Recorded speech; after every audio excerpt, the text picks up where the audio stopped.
नमस्कार, मैं हूं सत्यपाल और आप देख रहे हैं CWB हिंदी न्यूज।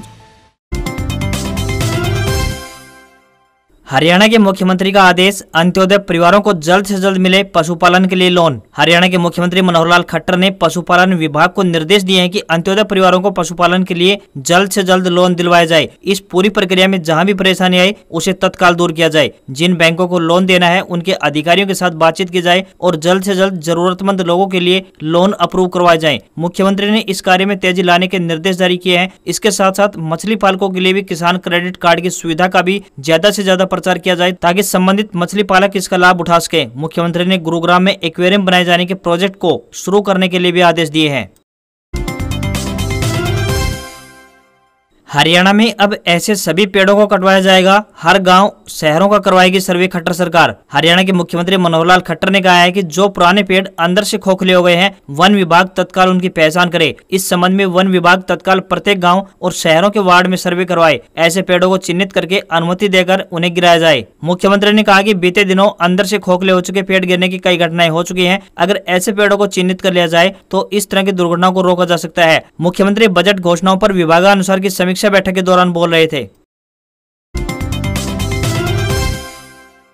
बिजली डिफाल्टरों के लिए ब्याज माफी योजना, 30 नवंबर तक बिल भरने पर होगा ब्याज माफ, 5% अलग से मिलेगी छूट। उत्तर हरियाणा बिजली वितरण निगम द्वारा बिजली के बकाया बिलों के भुगतान के लिए ब्याज माफी योजना शुरू की है। यह योजना शहरी और ग्रामीण दोनों क्षेत्रों में सभी उपभोक्ताओं श्रेणियों के चालू व कटे हुए कनेक्शन के उपभोक्ताओं के लिए है। योजना का लाभ केवल वही उपभोक्ता उठा सकते हैं जो 31 दिसंबर 2021 को डिफाल्टर थे तथा 31 अगस्त तक डिफाल्टर हैं। ब्याज माफी योजना 30 नवंबर तक लागू रहेगी। योजना व्यक्तिगत, घरेलू यानी शहरी तथा ग्रामीण, कृषि उपभोक्ता और सरकारी, ग्राम पंचायत तथा नगर निगम से संबंधित बिजली के कनेक्शन उपभोक्ताओं के लिए है। इस योजना के तहत ऐसे मामले कवर नहीं होंगे जो वर्तमान में किसी न्यायिक फॉर्म में बिलिंग विवादों के कारण विचाराधीन है। यदि उपभोक्ता अपने मामले को वापस ले लेता है तो वह योजना का लाभ लेने के लिए पात्र होगा। ब्याज माफी योजना के लिए अपने नजदीकी उपमंडल अधिकारी या बिजली कार्यालय में संपर्क कर सकते हैं। हरियाणा के इस गांव को मिलेगी इंटरनेशनल पहचान, सहेज कर रखा जाएगा 5000 वर्ष पुराना इतिहास। सिंधु घाटी सभ्यता के हरियाणा के ऐतिहासिक गांव राखीगढ़ी को अब अंतर्राष्ट्रीय स्तर पर पहचान मिलने जा रही है। सरकार द्वारा राखीगढ़ी में म्यूजियम का निर्माण करवाया जा रहा है, जिसमें लगभग 5000 वर्ष पुरानी सिंधु घाटी सभ्यता की कलाकृतियों को सहेज कर रखा जाएगा। राखीगढ़ी के पर्यटक स्थल के तौर पर विकसित होने से एक और जहाँ पर्यटन को बढ़ावा मिलेगा, वहीं हरियाणा के राजस्व में भी वृद्धि होगी और यहाँ पर्यटकों के आने से गाँव के युवाओं के लिए भी रोजगार के अवसर सर्जित होंगे। मुख्यमंत्री मनोहर लाल का विजन राज्य में धार्मिक, ऐतिहासिक और इको टूरिज्म को मजबूत करना है ताकि हरियाणा के इतिहास और यहाँ की संस्कृति के बारे में देश और विदेश के लोग करीब से जान सके। मुख्यमंत्री राखीगढ़ी का 3 बार दौरा कर चुके हैं। राखीगढ़ी हरियाणा के हिसार जिले के नारनौद उपमंडल में पड़ता है। चौधरी देवलाल विश्वविद्यालय सिरसा द्वारा शनिवार को 10 पाठ्यक्रमों के परीक्षा परिणाम जारी कर दिए गए। परीक्षा नियंत्रक प्रोफेसर राजकुमार सलार ने बताया कि बीकॉम जनरल के 5वें सेमेस्टर, बीपीएड के 3य व 4th सेमेस्टर तथा डीपीएड के 3य सेमेस्टर का परीक्षा परिणाम जारी कर दिया गया है। प्रोफेसर सलार ने बताया कि BA journalism and mass communication के 5वें सेमेस्टर, बीसीए के 5वें सेमेस्टर तथा एमसीए के 5वें सेमेस्टर के परीक्षा परिणाम भी जारी कर दिए गए हैं। इसके अतिरिक्त एमएससी बॉटनी के 3य सेमेस्टर व एमएससी फूड साइंस के 3य सेमेस्टर का परीक्षा परिणाम भी विश्वविद्यालय द्वारा जारी कर दिया गया है। ये सभी परीक्षा परिणाम विश्वविद्यालय की वेबसाइट पर उपलब्ध हैं। अनिल विज के दरबार में उमड़े फरियादी, कार्रवाई न करने पर जांच अधिकारी सस्पेंड, जींद एसपी की लगाई क्लास। गृह मंत्री अनिल विज ने शनिवार को जनता दरबार में कई घंटे तक प्रदेश भर से आए हजारों लोगों की शिकायतें सुनी। कई शिकायतों पर तुरंत कार्रवाई के आदेश भी दिए गए। वहीं अनिल विज ने जींद के एसपी की जमकर क्लास लगाई। अंबाला में जांच अधिकारी को महिला की शिकायत पर कार्रवाई न करने के आरोप में तत्काल प्रभाव से सस्पेंड करने के आदेश जारी किए गए। विज ने साफ कहा कि कार्रवाई में लापरवाही बरतने वाले अफसरों को बख्शा नहीं जाएगा। जनता दरबार में एक बार फिर ज्यादातर फरियादी पुलिस के खिलाफ ही शिकायतें लेकर पहुंचे थे। ज्यादातर का आरोप था कि पुलिस उनके मामले में संतोषजनक कार्रवाई नहीं कर रही है। हरियाणा में शुरू हुआ पायलट ट्रेनिंग स्कूल, मौजूद रहेंगे लेटेस्ट डिजाइन के 12 हवाई जहाज। हरियाणा सरकार की पहल पर सिविल एयरस्ट्रिप बाछौद में एविएशन ट्रेनिंग फर्म यानी एफएसटीसी फ्लाइट सिमुलेशन टेक्निक सेंटर के chief executive officer Rohan Sharma ने शुक्रवार को पायलट प्रशिक्षण की पूजा अर्चना के बाद विधिवत शुरुआत की। इसके बाद नारियल फोड़कर पायलट ने उड़ान भरी। फ्लैग ऑफ करने से पहले चीफ एग्जीक्यूटिव ऑफिसर ने प्रशिक्षणार्थियों के साथ बातचीत की। इस फ्लाइंग स्कूल में फिलहाल 30 से अधिक विद्यार्थी एफएसटीसी फ्लाइंग स्कूल में प्रशिक्षण ले रहे हैं। यहाँ पर बच्चों को आधुनिक तरीके से प्रशिक्षण देंगे। यहाँ पर लेटेस्ट डिजाइन से बने 12 हवाई जहाज मौजूद रहेंगे। यह सभी हाल ही में खरीदे गए हैं। बाहर से आने वाले बच्चों के लिए हॉस्टल की सुविधा उपलब्ध रहेगी, जो कि वातानुकूलित तथा फर्निश होगी। यह उड़ान प्रशिक्षण 1 साल का कोर्स होगा, जिसको पूर्ण करने के लिए बच्चों को CPL लाइसेंस मिलेगा। बच्चों को आधुनिक तरीके से विमान के बारे में जानकारी दी जाएगी। SSS चंडीगढ़ जॉब्स चंडीगढ़ में आई विभिन्न पदों पर भर्ती, ऑनलाइन माध्यम से भेजें आवेदन। समग्र शिक्षा अभियान के तहत चंडीगढ़ में TGT शिक्षकों की भर्ती के लिए नोटिफिकेशन जारी किया गया है। इस भर्ती प्रक्रिया में भाग लेने वाले उम्मीदवार ऑफिशियल वेबसाइट sscsd.nic.in पर जाकर ऑनलाइन मोड में एप्लीकेशन फॉर्म भर सकेंगे। चंडीगढ़ में शिक्षक भर्ती के लिए आवेदन प्रक्रिया 12 सितंबर 2022 से प्रारंभ हो जाएगी। समग्र शिक्षा अभियान भर्ती के माध्यम से अंग्रेजी, हिंदी, पंजाबी, गणित, विज्ञान और सामाजिक विज्ञान के शिक्षकों की भर्ती की जाएगी। आवेदन की शुरुआती तारीख 12 सितंबर 2022 है। आवेदन की अंतिम तारीख 3 अक्टूबर 2022 है। टीचर भर्ती के लिए टेस्ट की तारीख 26 अक्टूबर 2022 तय की गई है। शिक्षक भर्ती के लिए सिर्फ रिटन टेस्ट होगा। इसके बाद मेरिट के आधार पर पोस्टिंग होगी। चयनित उम्मीदवारों को 35,400 रुपए सैलरी दी जाएगी। दिल्ली मुंबई एक्सप्रेसवे अगले साल तक हो जाएगा शुरू। 70% से ज्यादा काम हुआ पूरा। सड़क के सहारे दिल्ली और मुंबई जाने वालों के लिए खुशखबरी है, क्योंकि जल्द ही यह हाईवे बनकर तैयार हो जाएगा, जिससे यात्रा काफी सुगम हो जाएगी। दिल्ली मुंबई एक्सप्रेसवे का 70% से ज्यादा काम पूरा हो चुका है और अगले साल तक इसे शुरू कर दिया जाएगा। सड़क एवं परिवहन मंत्रालय ने जानकारी दी है। 98,000 करोड़ रुपए के इस मेगा प्रोजेक्ट से न केवल दिल्ली से मुंबई का सफर आसान होगा, बल्कि इस पूरे इलाके में रियल एस्टेट सेक्टर की मांग भी बढ़ेगी। यह एक्सप्रेसवे 1350 किलोमीटर लंबा होगा, जो दिल्ली की नवी मुंबई के जवाहरलाल नेहरू पोर्ट से भी जोड़ेगा। यह एक्सप्रेसवे दुनिया की सबसे बड़ी रोडवेज परियोजना में से एक है और इसके निर्माण में 80 मिलियन टन सीमेंट और 10 मिलियन टन स्टील का इस्तेमाल किया गया है। साथ ही आसपास के क्षेत्र में कपड़ा, रसायन और कृषि उद्योगों के विकास पर विशेष ध्यान दिया जाएगा। यह विशाल एक्सप्रेसवे गुरुग्राम, अलवर, कोटा, रतलाम, नीमच, वडोदरा जैसे कई शहरों से होकर गुजरेगा। यहाँ से अन्य बड़े शहर जैसे कि अहमदाबाद, भोपाल, इंदौर आदि भी दूर नहीं होंगे। इस प्रोजेक्ट में हाईवे पर करीब 10 लाख पेड़ लगाए जाएंगे। एक्सप्रेसवे को रोशनी, सौर ऊर्जा के माध्यम से चलाया जाएगा।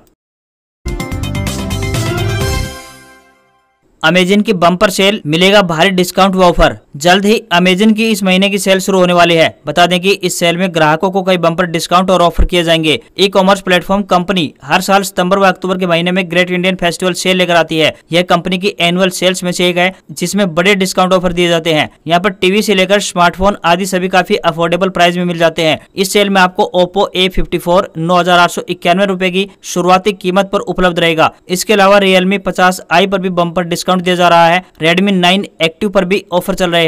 इस सेल में यदि आप चाहे तो प्रोडक्ट को EMI पर भी ले सकते हैं। यदि आपके पास SBI का कार्ड है तो आपको 10% का इंस्टेंट डिस्काउंट भी मिलेगा। वही Amazon Great Indian Festival sale में मोबाइल फोन कैटेगरी में डिस्काउंट पाने के लिए आपको कम से कम 5,000 रुपए की शॉपिंग करनी होगी। हरियाणा में फल सब्जियों के नए रेट जारी हो गए हैं। प्रदेश में हर रोज फल सब्जियों की कीमत में उतार चढ़ाव देखने को मिल रहा है। सब्जियों के बढ़ते भाव से आम आदमी का रसोई का बजट डगमगा गया है। जहां आलू प्याज का भाव आमदनी की पहुंच में है, तो वहीं टमाटर, शिमला मिर्च, नींबू, पालक, तोरई का भाव आसमान छू रहा है। सब्जी विक्रेताओं का कहना है कि कई क्षेत्रों में हुई अधिक बारिश के चलते सब्जियों की खेती चौपट हो गई है, जिससे मंडी में आवक घटी है। बीते एक सप्ताह से सभी सब्जियों के रेट में 15 से लेकर 20 रुपए की बढ़ोतरी दर्ज की गई है। सब्जियों और फलों के बढ़ते भाव से आम आदमी नहीं बल्कि दुकानदार भी प्रभावित हो रहे हैं। फिलहाल प्रदेश में फलों की कीमतों में कोई खास उतार चढ़ाव नहीं देखने को मिल रहा है, लेकिन ऐसी संभावना है कि आने वाले त्योहारी मौसम में फलों की कीमतों में बढ़ोतरी दर्ज हो सकती है। बात करें सब्जियों की तो टमाटर 50 रुपए किलो, प्याज 35, खीरा 40, लौकी 30, करेला 70, नींबू 120 व शिमला मिर्च 80 रुपए, साथ ही हरी मिर्च 80 रुपए व मूली 60 रुपए प्रति किलो के हिसाब से चल रही है। बात करें फलों की तो सेब 70, केला 60, अनार 110, पपीता 25 व मौसम्बी 50 रुपए प्रति किलो के भाव से मंडियों में उपलब्ध है।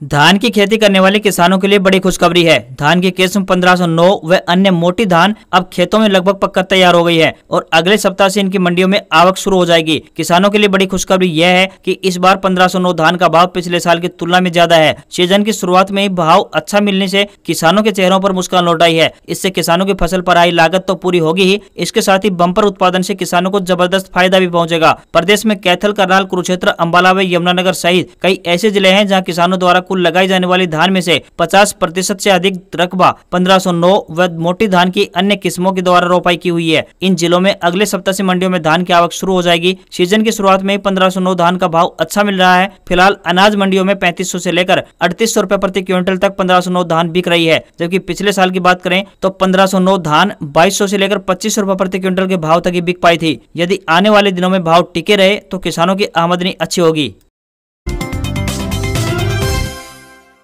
हरियाणा के 2 गांव होंगे सोलर विलेज के रूप में विकसित, इन लोगों को होगा फायदा। हरियाणा के डिप्टी सीएम दुष्यंत चौटाला और पंचायत मंत्री देवेंद्र बबली की विधानसभा क्षेत्र के 2 गांवों को सोलर विलेज बनाने की योजना को जल्द पंख लगने वाले हैं। बिजली के मामले में दोनों ही गांव आत्मनिर्भर बनेंगे और गांव के हर घर, चौपाल व सरकारी जगहों पर सूर्य से बिजली पैदा की जाएगी। गाँव के लोग इस बिजली को अपनी जरूरत के कामों में इस्तेमाल करेंगे और बाकी बची बिजली प्रदेश सरकार द्वारा खरीदी जाएगी। इसके लिए बाकायदा तकनीकी सिस्टम तैयार किया जाएगा। डिप्टी सीएम दुष्यंत चौटाला के विधानसभा क्षेत्र का गाँव गुरुकुल खेड़ा और पंचायत मंत्री देवेंद्र बबली के हलके के गांव बिडाई खेड़ा को सोलर विलेज बनाया जाएगा।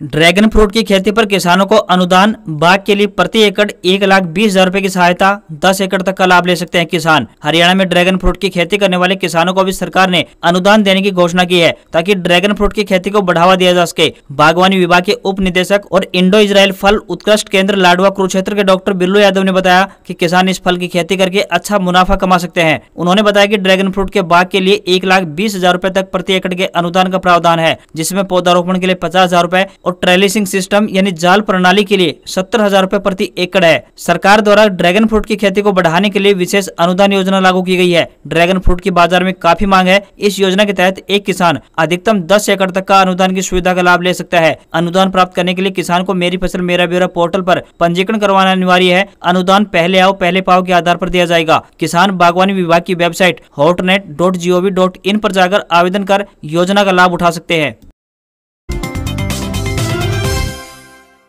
एफसीआई, एसबीआई, पुलिस और एनएचएम में निकली बम्पर भर्तियां, 12वीं पास से लेकर पीजी तक को मिलेगा मौका। सैलरी होगी 1 लाख रुपए से ज्यादा। देश में अनाज का रखरखाव करने वाली सरकारी company food corporation of India यानी एफसीआई जहां 5,043 नॉन एग्जीक्यूटिव पोस्ट पर भर्ती करने जा रही है, तो वहीं देश के सबसे बड़े सरकारी बैंक यानी एसबीआई ने 5,008 क्लर्क के पदों पर वैकेंसी निकाली है। इसके अलावा यूपी सरकार ने 50,000 से ज्यादा आंगनबाड़ी वर्करों को नियुक्त करने के लिए भी अपनी मंजूरी दे दी है। हेल्थ सेक्टर में नौकरी की चाह रखने वालों के लिए भी मौका आया हुआ है। कर्नाटक के एनएचएम में करीब 500 नियुक्तियों के लिए प्रोसेस शुरू हो गई है। एसबीआई इस साल क्लर्क भर्ती के लिए 5,008 जूनियर एसोसिएट की भर्ती कर रहा है। इन पदों पर एप्लीकेशन प्रोसेस 7 सितंबर से शुरू हो गई है। इन पदों पर ऑनलाइन अप्लाई करने की आखिरी तारीख की बात करें तो 27 सितंबर 2022 है। बता दें कि एसबीआई क्लर्क की परीक्षा में इंटरव्यू राउंड नहीं होगा। आज खबरों में बस इतना ही। देखते रहिए CWB हिंदी न्यूज। नमस्कार।